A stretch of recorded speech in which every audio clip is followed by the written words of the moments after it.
let's see. What's today? Tuesday? Today is Tuesday, June, I want to say 27. No idea. I live a very flexible lifestyle, so not exactly sure what the date is, but I got an hour drive home, 46 miles away from home. Been doing some trips lately, some day trips. Hiked a 4,000 footer in the White Mountains yesterday. We drove out to the west of the state today, do some shopping, check out a vegan restaurant, some of the area. I love the scenery out here, but not for me. I think I want to be north, looking for some property in northern New Hampshire. Anywho, what was I thinking about that I wanted to do a video?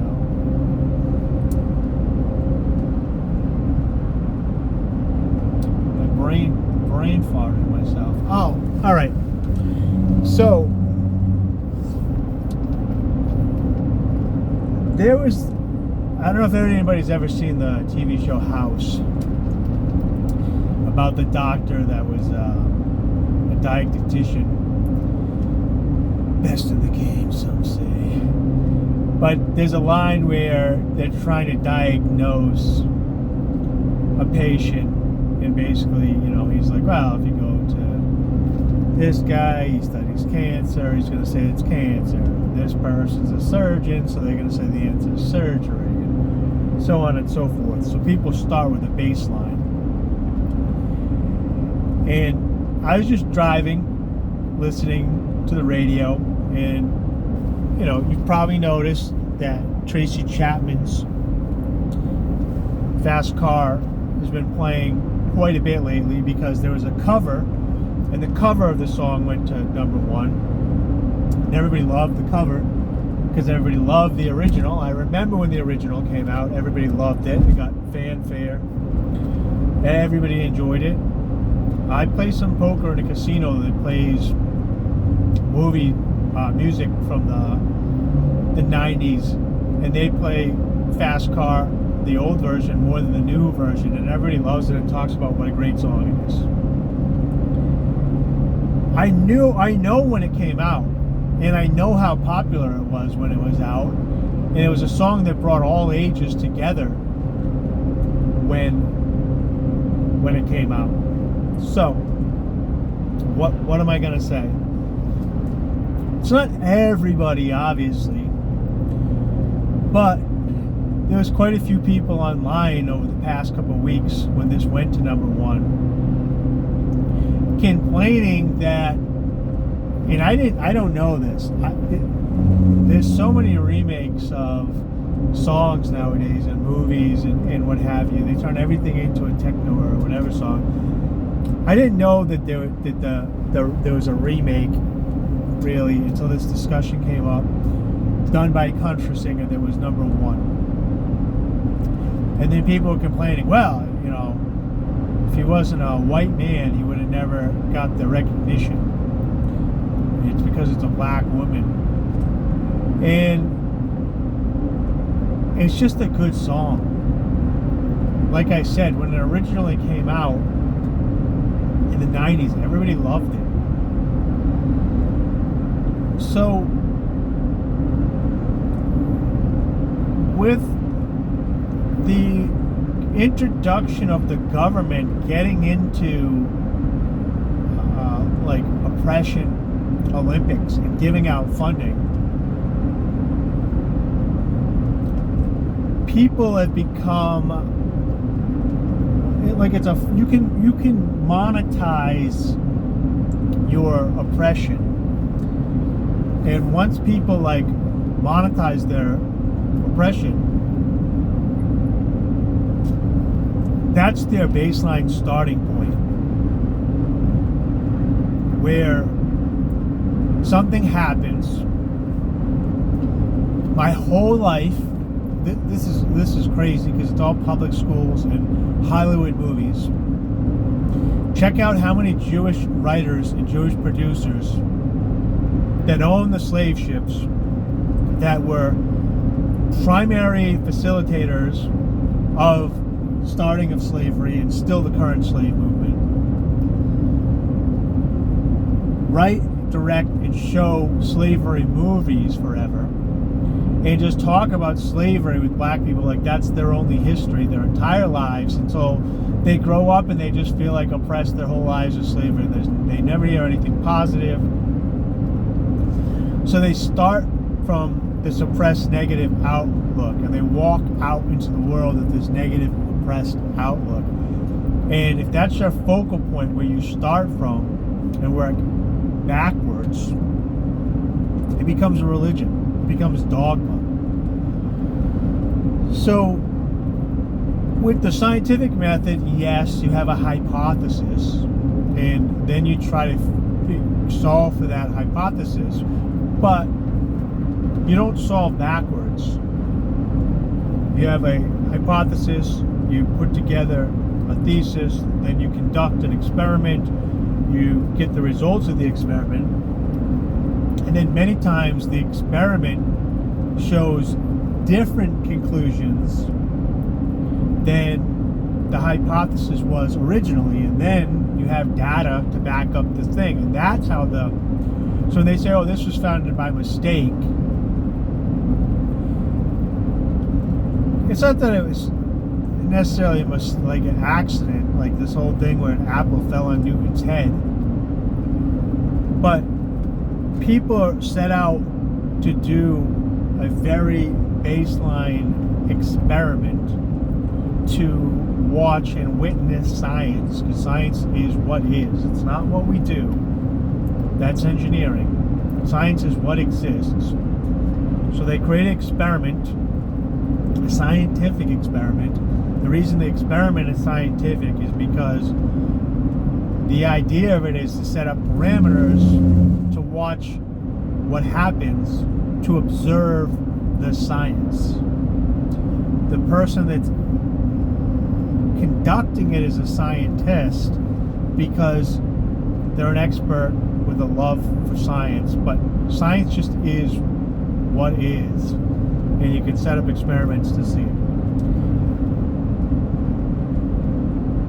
This is happening on multiple different levels, so it's not just in that time. Give you an example. So people that watch Oprah or listen to Steve Harvey or have a woo-woo aunt have probably heard of the book, and even I think a mini-series called The Secret, where people believe in the law of attraction.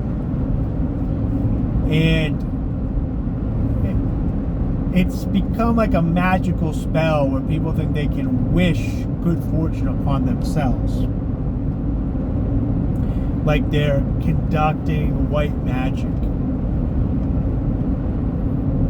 What they're actually experiencing is your brain. There's billions of pieces of data around you, and your brain can only pick up small portions of that data. So you have natural prejudice involved to discriminate against certain data. Nowadays, we've been told that the word prejudice and discrimination and stuff are these negative terms, they're evil. It goes on all the time. It's natural. One of the easiest examples is if you're going to buy a new car, for example, and you're out driving, you'll start seeing that car everywhere. Now, if it's a new popular car that's just come out of the market, then yes, you'll start seeing more of them because there's more of them readily available to view out. But once you set your mind to focus on that car because you think you want to buy one, your subconscious gets programmed to start seeing. You like my driving skills? Subconscious sees those cars more often. So you've kind of primed yourself in a manner where you're looking for that. So with the laws of attraction, if you are looking for financial opportunities and you're positive, I get this a lot when I play poker. If I go play poker, I'm in a good mood, I've been hitting, I've been winning, I play better, I fold better because I know there'll be a newer, better hand for me to win money on. I raise when I think I have the best and it gets people out, and I do make more money because I'm looking at everything positively. When you're in a bad mood and you're losing at poker and you feel like you can't do anything right, you start folding hands that are probably winners because you think the other guy's about to beat you. You don't call because you don't want to lose the money because you're not sure when you'll get another good hand. Or you play a bad hand because you're like, I never get good hands, so they're not coming up. And you start second guessing and you start reacting negatively. You start giving yourself a loser mindset versus a positive mindset. So, if from the time being, from the beginning of your existence, your parents, the movies, the TV, everybody around you is trying to show you as oppressed, then you're going to wake up and then you're going to enter the world and you're going to feel oppressed. So when you approach a cashier that's having a bad day, they got their own things going on. I walk in, and this might be actual white privilege. If I walk in to see a cashier, and it used to be of any color, now it's any color but like black. But any color person, and they're not being nice to me, I just assume they're having a bad day, that it's not me.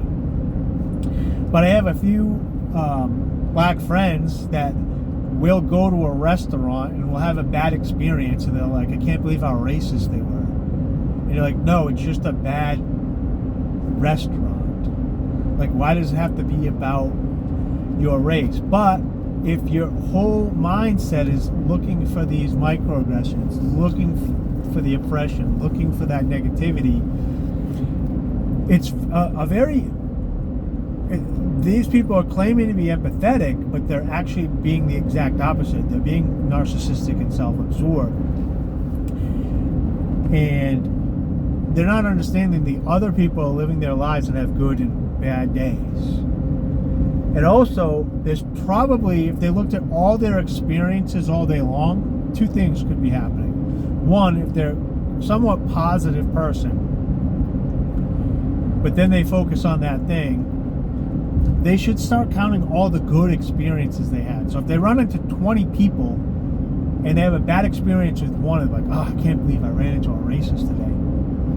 It's like, you ran into 19 people that didn't give a fuck.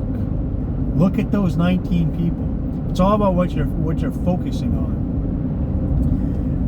But also, if you're not even in that situation to begin with, you might start viewing it as like Dunkin' Donuts near my house has one employee. That's it. They have one employee. There's a sign up that says, please be patient, we're short-staffed. I stopped at a vegan restaurant the other day, late in the afternoon, and they said it was an hour wait, was short-staffed. I was dirty, filthy, and part of me was like, maybe they're lying to me because they didn't want my mountaineer ass. I just got off a mountain. I was like, it's going to be takeout, and they're like, it's an hour wait. So, and I was like, okay, that's fine. It's just they're just short-staffed hour wait. Then I walked to the other window and I saw that they had a sign that said, please be patient, short-staffed. But if my mindset was in a negative mindset, I could take it personal instead of understanding that they're experiencing something. So now that I've kind of walked you through the individual experience and then a mini collective experience, now I want let's get bigger. Let's look at these big pictures. So now you can create a whole community. You could have a support group. You could have a political party. You could have a town. You could have a state. You could have a huge city. You could have a country where the people are so heavily focused on the negativity of the outcome, like a mind virus, that bad things continue to happen and things continue to get worse for the individual. And that they believe that they're trying to fix problems, but they're so hyperly focused on the negative instead of all the positive that things aren't working out. So, give you an example.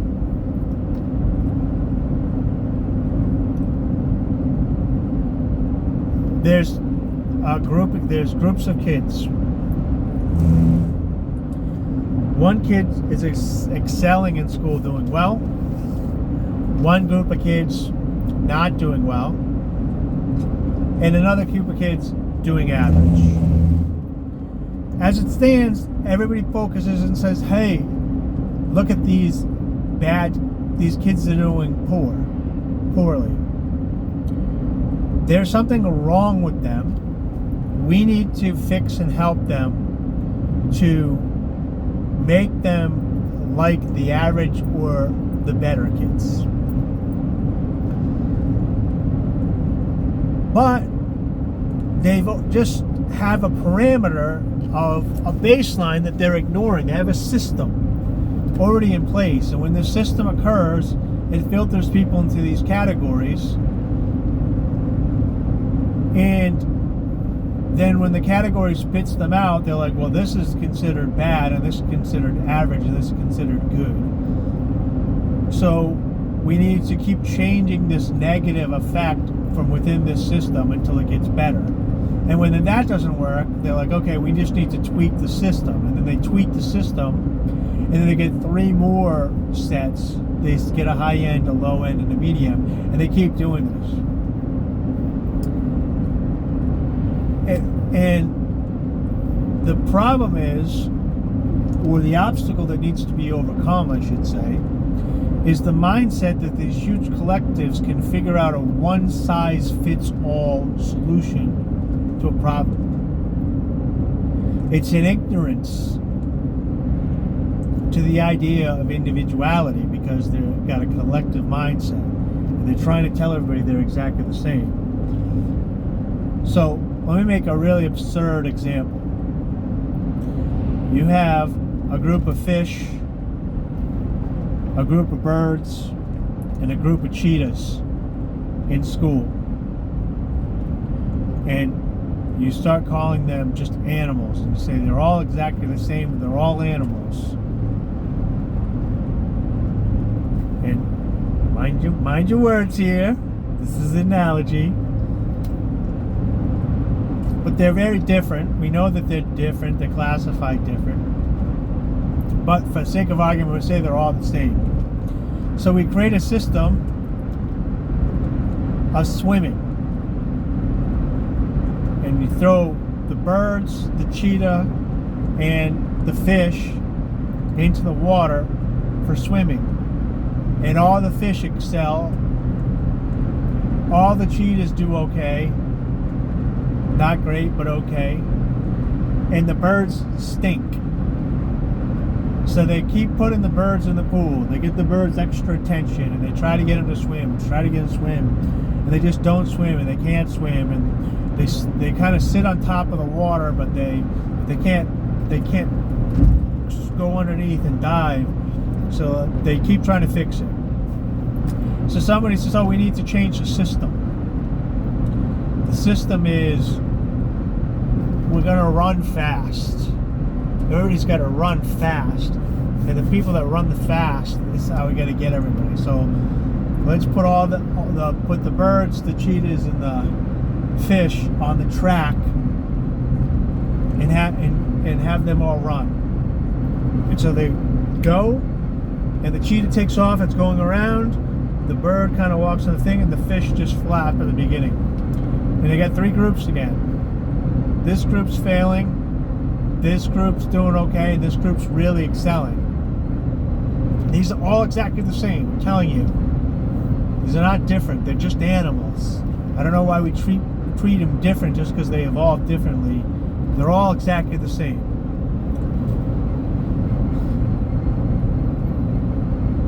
And they keep working on it, and they keep working on it, and it doesn't work. The last one's going to be the most dangerous, because as it starts to escalate, because they want so much control, they believe they have all the answers. Now they're going to try and get all of these guys to fly. So they chuck them off a building. Just about everybody splatters except for the birds. The birds take off and they fly and they succeed and they do great. And the rest all collapses. They all collapse because of the ignorance, all the resources are wasted, all the time are wasted, and everybody that gave into the system, 2/3 of them done. Because they give into this false idea that these are all the same. I know you've probably heard, like with the, everybody's a genius type thing that Einstein said, like something about a fish and something about a fish and a bicycle. He's friggin' Einstein guy here. But it's the same thing. Now, back in the day, excusez-moi, and people that homeschool and homestead and stuff, and in certain parts of the world, and they know people are very successful. This is monastery schools, I think they're called. It's basically you meet people and individuals where they are, and you encourage them and support them in what they love and enjoy or are good at. So some people are emotionally detached from their work. They don't have to enjoy it. They don't mind going in and grinding away for high finances. This leans very masculine. A lot of men would just go in and day out and do a job they despise so they can get a lot of money for it. And some people don't care as much for the money as they do. They like the social, they want to love their job, they want to work like it doesn't mean anything, and they don't make that much money. I've dated a couple women that work in some jobs and they kind of complain about money sometimes, but they love their work, and they're making peanuts. In their 40s, they're making like peanuts, a lot less than what men are. Less than men are, and we won't get into the wage gap theory, but they're choosing that because that's the avenue they want to choose. And then on top of that, you have some people that are independent business savvy individuals, and then you have some people that want to work. They don't want the stress of work. So an example is, I know quite a few female yoga instructors, and I know some of them that just they love yoga, they don't mind the pay, and they like living like a very nomadic and artistic cheap lifestyle. So they teach, they make money, they go to other people's studios, and then they just go home and they spend time with their family, and they cook and they stretch and they practice yoga, and that's it. Then I know a couple of other instructors that immediately loved it. They want to open a studio, they're hiring other instructors, they're teaching, they're growing, they're making clothing lines. They have a love for the same thing, and they have 2 different responses and activities on the way that they want to experience that in life. And to try to iron it out to make them both exactly the same would be a disservice to both of them. And in the end, the financial aspect of it, that's also the individual's choice as well. So people are like, oh, this person's poor, or this person needs more money, or this person needs more clothing, or this person needs better schooling. And it's like, why? Why do they need that? What standard are you trying to say? Are you saying if they just live in a 2-bedroom house with just a few items of clothing, that they can't be happy individuals? That's the biggest thing that really drives me crazy, is the people that try to solve these problems that work backwards, and they point fingers and call other people like white supremacists and all this stuff. They're the ones that are actually being judgmental of what the individuals should be with, and they've never actually worked with those types of individuals. So I've worked with bands, artists, homeless, and I can tell you a large percentage of them aren't interested in the money, and a lot of the homeless people aren't interested in getting a house, getting a job, having nice clothes. There is some, and there's drug addicts and stuff, but I know perfectly functional people that are homeless and don't mind being homeless. They have the system worked out, they feel free, they don't have to work, they hang out with their friends all day, they nap whenever they want, they have free health care, and they survive by going from church to church and getting food or going to different systems. They have no interest. And for somebody to come in and say, well, we need to get these guys a job, we need to get these guys a house, we need to get these guys a mortgage, that's your goals. So let them be them and stop using them. This is the last step. They'll use them and they'll poke your little empathy button. They'll say, this person wants to be just like you. The ego wants to swim just like the fish, but alas, it can't. But if you just gave us 2% more of your income and opened up your household, these poor eagles, they can swim like fishes. And these poor fishes, they can run like cheetahs. And these poor cheetahs, they can fly like eagles. But I just need 2 more percent from you. Actually, why don't we get that 2% from these rich billionaires that just steal money from everybody?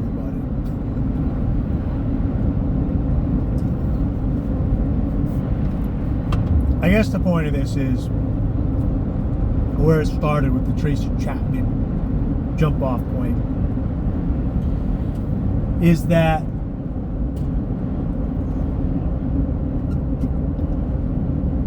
when you as an individual, this is where I'm going to help you with some philosophy. When you as an individual want to better your life on a day-to-day basis and take small steps, from minute to minute, from hour to hour, from day to day, from week to week, from month to month, to year, and then 10 years from now being a completely different person in a completely different space. If that's something that you want, that direction, you might be rich living on the 100th floor in New York City, but you dream of living in a small village by a lake and you don't know how to make it work. Or you might be in a small town and you want to be a comedian in a big city and you don't know how to get there. It's pretty easy. Once you figure out where you want to be and what you want to do, don't chomp that off. Don't bite that piece off. write a diary of what you're consuming mentally, focus-wise. You can do this with everything, but just focus-wise. What are you focusing on a day-to-day basis? Then ask yourself, in a world that was better for you, that would get you closer to your goal, what would you focus on? This minute right now, what would you focus on? This hour, what would you work on to get to your goal? This week, what would you do to get to that goal? This month, what do you need to do to get closer to that goal? And as time goes on and you take these little steps, you'll get closer and closer to your goal. But it's a perspective thing too. So I'm reading a book right now called Atomic Habits. And a lot of times when you read these books, it's something that you already kind of inherently know, but it helps when somebody else verbalizes it, and then you read it, and then it puts it into your forefront of your mind and helps you focus on it. I have a pretty good habit system, but I've been struggling. I work out every day, I chart all my food and stuff, and I'd like to cut my calories back a little bit and do one final cut, lose about 20 pounds, and then I can go back to my maintenance eating, which I'm fine at. I can eat at that. I've been eating at it for years. It's just I'm not losing any weight. And I've been having difficulty. And one of the things that I started doing is just seeing what I was focusing on. And I'm a great cook, and I make so many great foods, and I enjoy cooking for myself, and it tastes so good. And I kept focusing on, well, I can't have that, I can't have that, and I can't have that, and I can't have that. And then by not thinking of a pink elephant, that's all I wanted. So like, well, I can't have ice cream, I'm dieting. Oh, I can't have this, I'm dieting. Oh, I can't have that. So all I ended up doing was changing the focus and focusing in. The thing was, wait, what am I trying to do? I'm trying to lose weight. But essentially what is losing weight is I'm burning more calories than I'm consuming. So I can have all that stuff, but I just have to have less. So I just shaved back. I make a homemade Chipotle almost every day with a homemade seitan spice barbecue, lime rice, fresh salt, the whole nine. And I just cut all the ingredients back a little bit. So now I have the same exact meal, and it's just a little bit less calories. I have a sweet tooth. I enjoy sweets, and I like ice cream. But I don't want to be eating ice cream every day, and I can't control myself to stop eating ice cream. So I just said, I need to figure out a low sweet. So I just said, this is what I focused on. So I started making a homemade breakfast pudding. I know this sounds decadent and fat boy. Sounds like fat boy things, but you can make this if you want. It's 30 grams of chia seed, 30 grams of cacao powder, dark chocolate, basically organic cocoa powder, 50 grams of maple syrup, or what I'm using, and it's not as good, but I'm using like 4 dates, a cup of water, and then I can't remember if I'm doing 3 or 4 scoops of pea protein. But I blend this all up in the blender, pinch of salt that brings out all the flavor. Let it sit overnight, and it turns into a chocolate pudding. So it sets my craving, my sweet tooth, my ice cream, because I get to have this big bowl of chocolate pudding for breakfast. But it's 59 grams or almost 60 grams of protein, and only like 40 something. I forget how many carbs are in it, but it's not that much, 40 or 50. And then sometimes I add a almond milk whipped cream to the top with another 40 grams of that. And this is really, I know I'm off topic here, but this has really helped me focus in. But the whole thing that allowed me to start shaving weight off now is, instead of focusing on all the stuff I couldn't have, I started focusing on stuff that I could create, that I could have on my diet. So now I'm creating these new meals. That's where my focus is.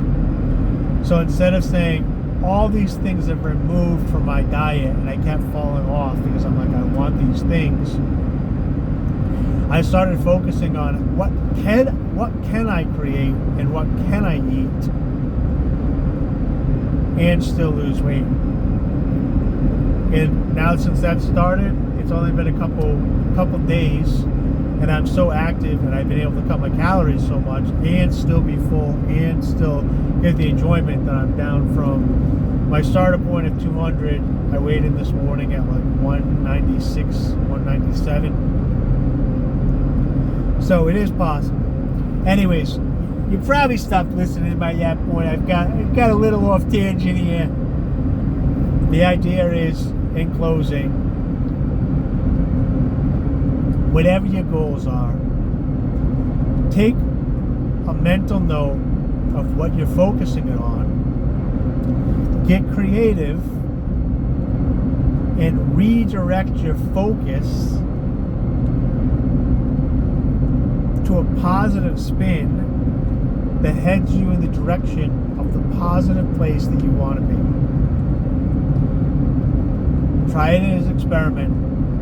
Do it for a minute. Do it for a day. Do it for a week. I bet you after a week or two, you won't want to start doing it. All right. Bye-bye.